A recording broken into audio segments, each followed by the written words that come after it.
नमस्कार, मैं डॉक्टर राजकुमार। और पिछली वीडियो में मैंने आपसे वादा किया था कि मैं आपको मैटेरिया मेडिका समझाऊंगा आपकी भाषा में।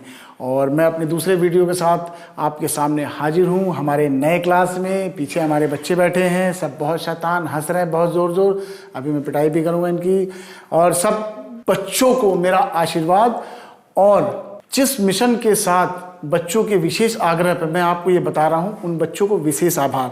मैं इस क्लास की शुरुआत करूँगा अपने आराध्य, अपने गुरु, अपने देव डॉक्टर SPS बख्शी और सीमा बख्शी मैम का आभार करते हुए, जिन्होंने हमें इस लायक बनाया कि हम आपको वो आशीर्वाद दे पाए, पास ऑन कर पाए। आज हम शुरू करेंगे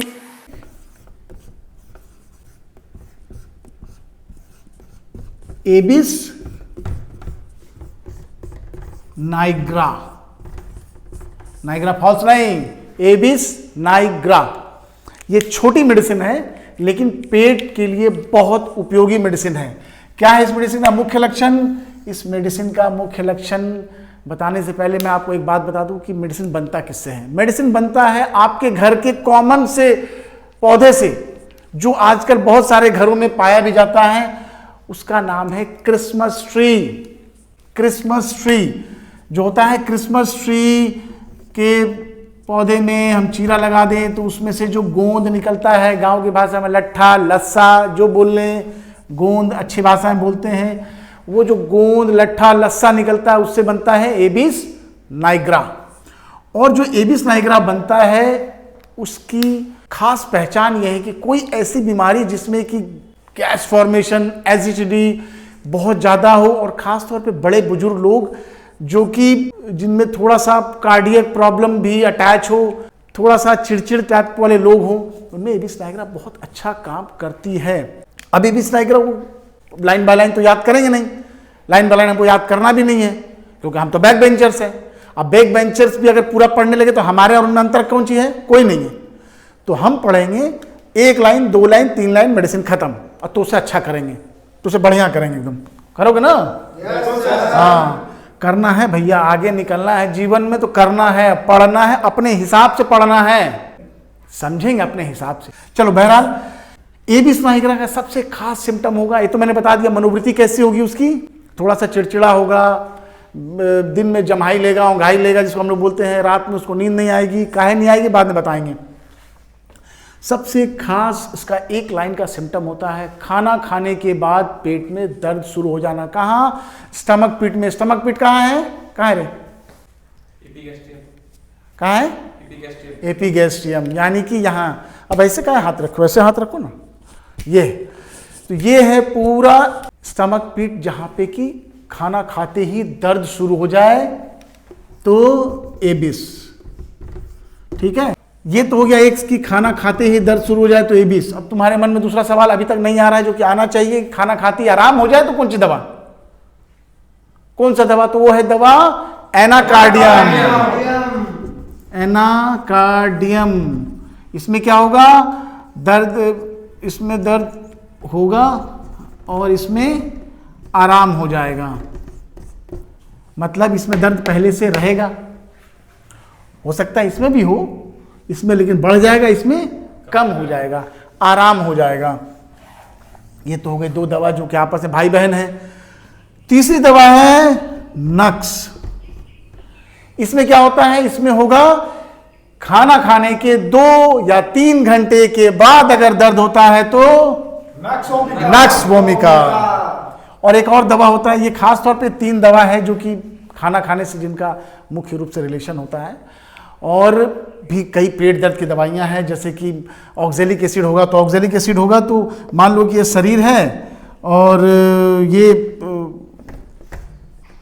शरीर हो गया, ये नाभि हो गई, तो नाभि से थोड़ा सा ऊपर अगर दर्द होगा तो ऑक्जेलिक एसिड का प्रयोग करते हैं, जिसमें कि बहुत फायदा होता है।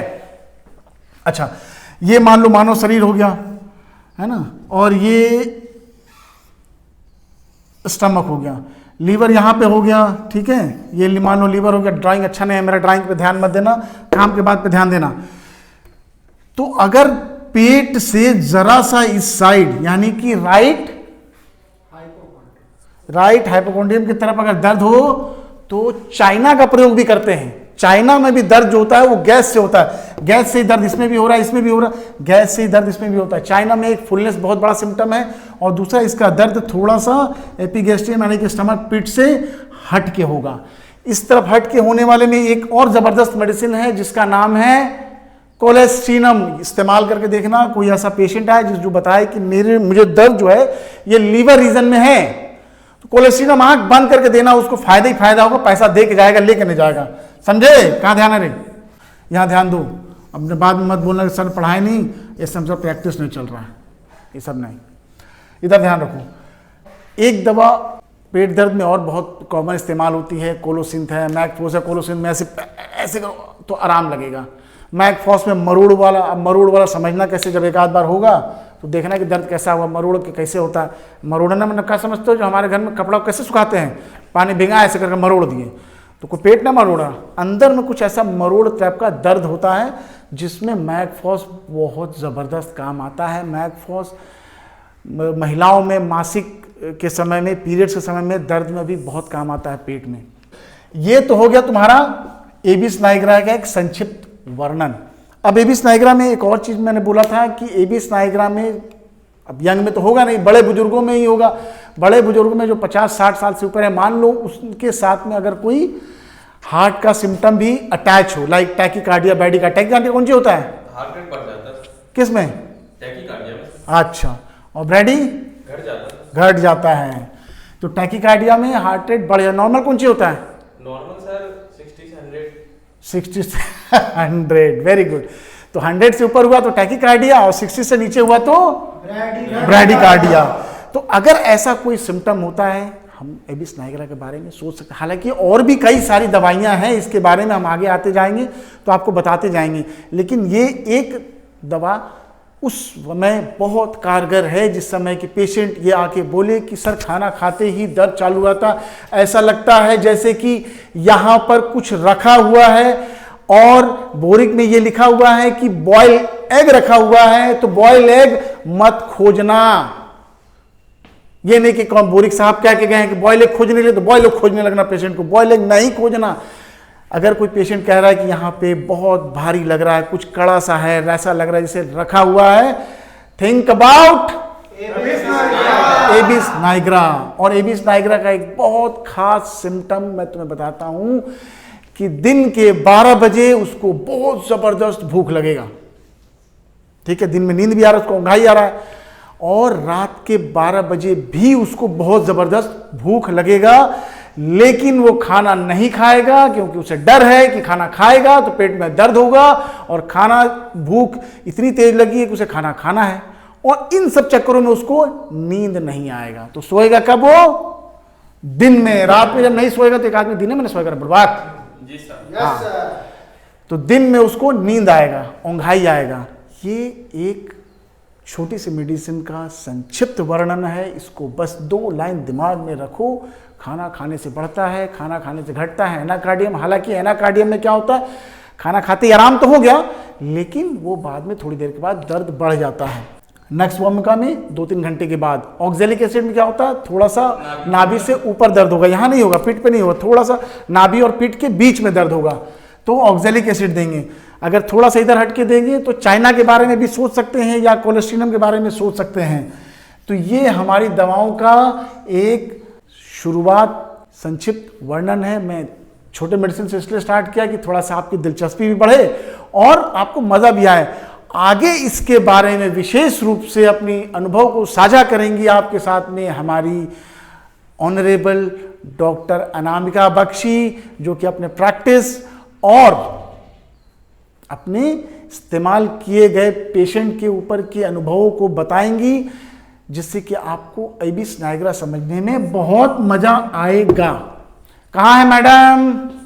मैडम प्लीज आइए, प्लीज आइए मैडम, मैडम प्लीज आइए और हमारे बच्चों को बताइए इस हमारे पहले मेडिसिन के बारे में, एबिस नाइग्रा।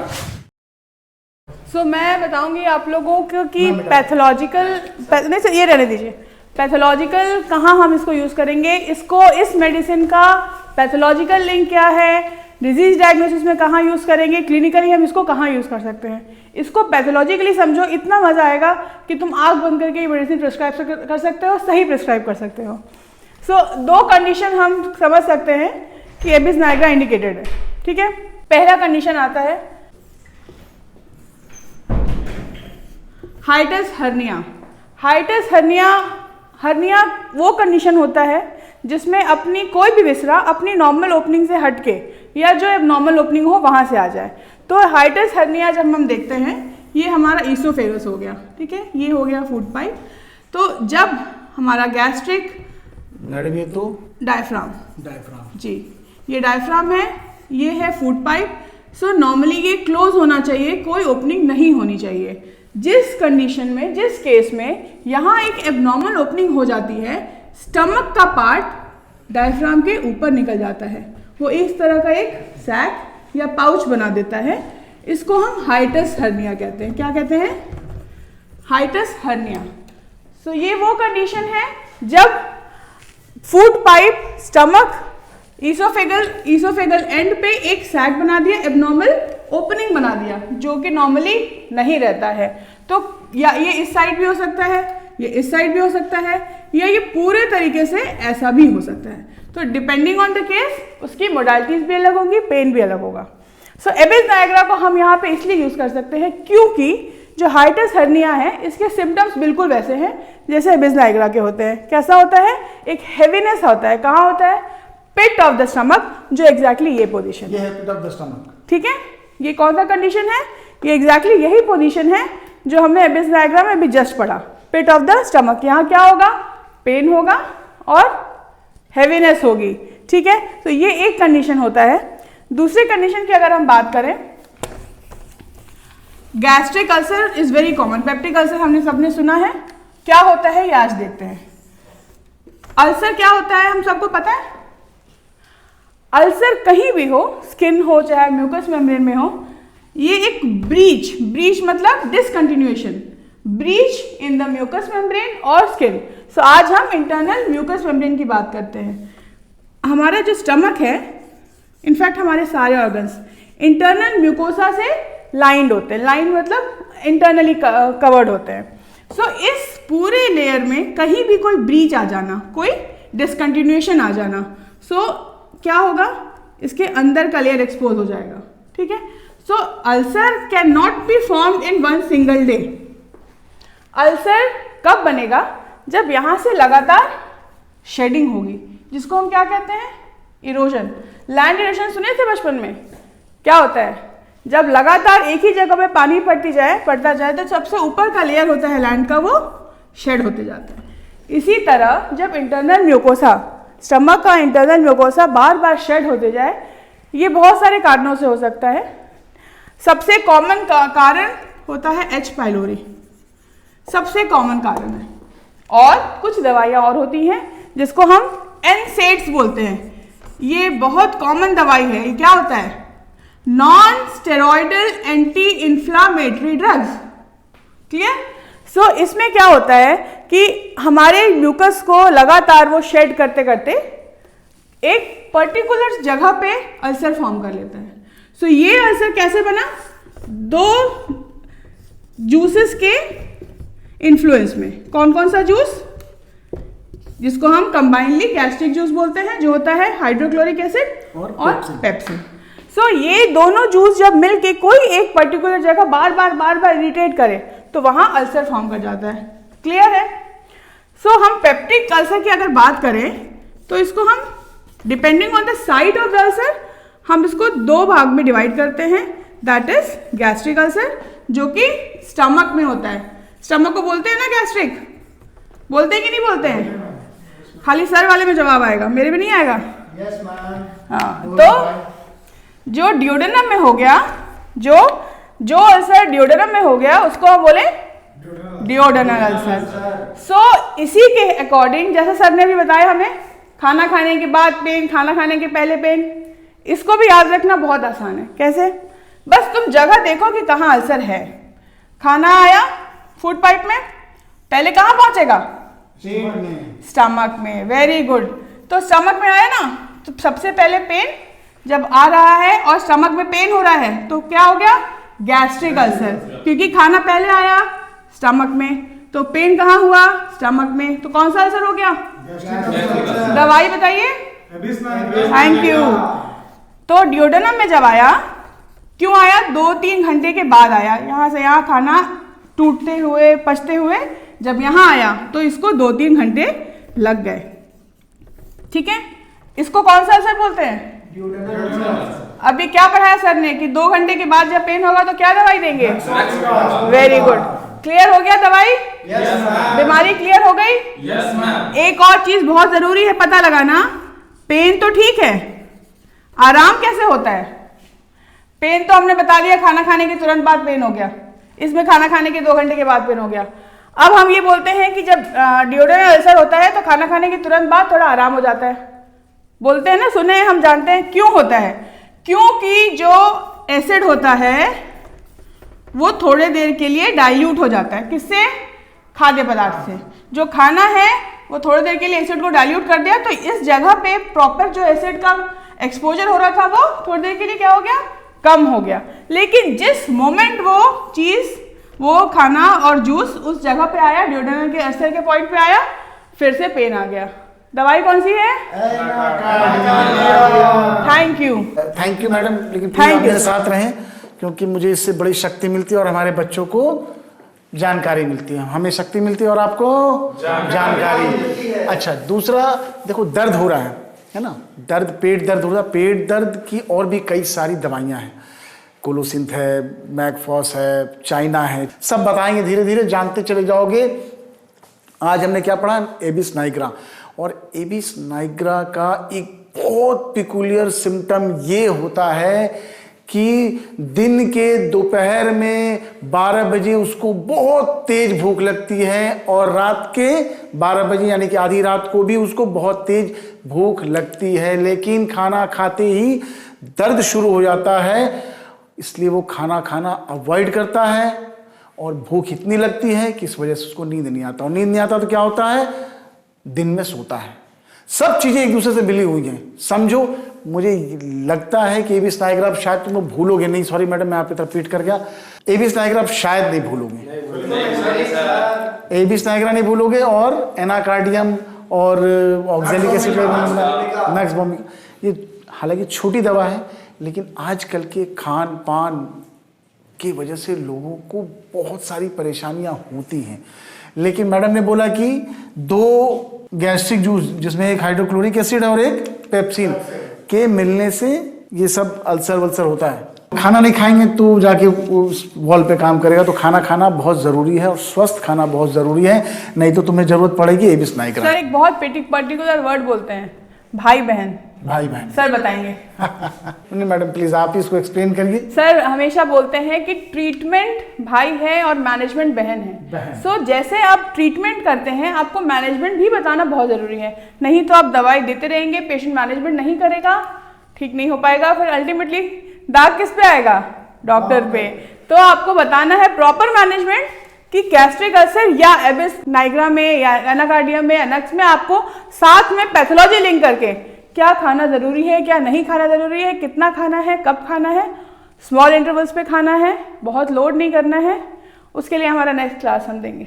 हाँ, और भैया मैनेजमेंट और ट्रीटमेंट को अगर तुमने जीवन में एक हाथ में ट्रीटमेंट ले लो, एक हाथ में मैनेजमेंट ले लो, कभी फेल नहीं करोगे, कभी फेल नहीं होगे, समझ गए? नहीं तो फिर एबिस नाइग्रा है ही है, हम है ही हैं, मैडम है ही हैं। सारी डिजीज में आपको मैनेजमेंट का ध्यान रखना बहुत ज़रूरी है। इट्स वेरी इंपॉर्टेंट कि आप मैनेजमेंट का ध्यान रखें, नहीं तो ट्रीटमेंट आधा होगा। और जो होम्योपैथी में आते हैं ना लोग क्योर के लिए, और किसी भी चीज के बारे में कोई भी आपको शंका हो, जानकारी चाहिए एबिस नाइग्रा या इस क्लास के बारे में, प्लीज लिखिए हमें, प्लीज कांटेक्ट करिए, कमेंट बॉक्स में डालिए और हम आपके सवाल का जवाब देंगे, क्योंकि हमारा और आपका कमिटमेंट है जो किसी और का नहीं है, हम और हमारे छात्र। ठीक है भैया, आज के लिए इतना काफी है और हम मिलते हैं नेक्स्ट क्लास में एक अलग मेडिसिन के साथ, पूरी कंपैरेटिव डिटेल्स के साथ और ऐसा ही जैसा मैडम ने बताया और जैसा मैंने बताया। आपसे मिलते हैं अगली क्लास में। तो क्लास में कहीं नींद आ गई होगी तो नोट्स के लिए ज़रूर कॉन्टैक्ट करें, कमेंट करें, हमको नोट्स हम आपको प्रोवाइड करेंगे। नींद आनी नहीं चाहिए वैसे अगली क्लास में। नमस्कार। नमस्कार। मिलते हैं जल्दी अगली क्लास में। Thank you sir. Thank you so much, thank you so much. Thank you बच्चों।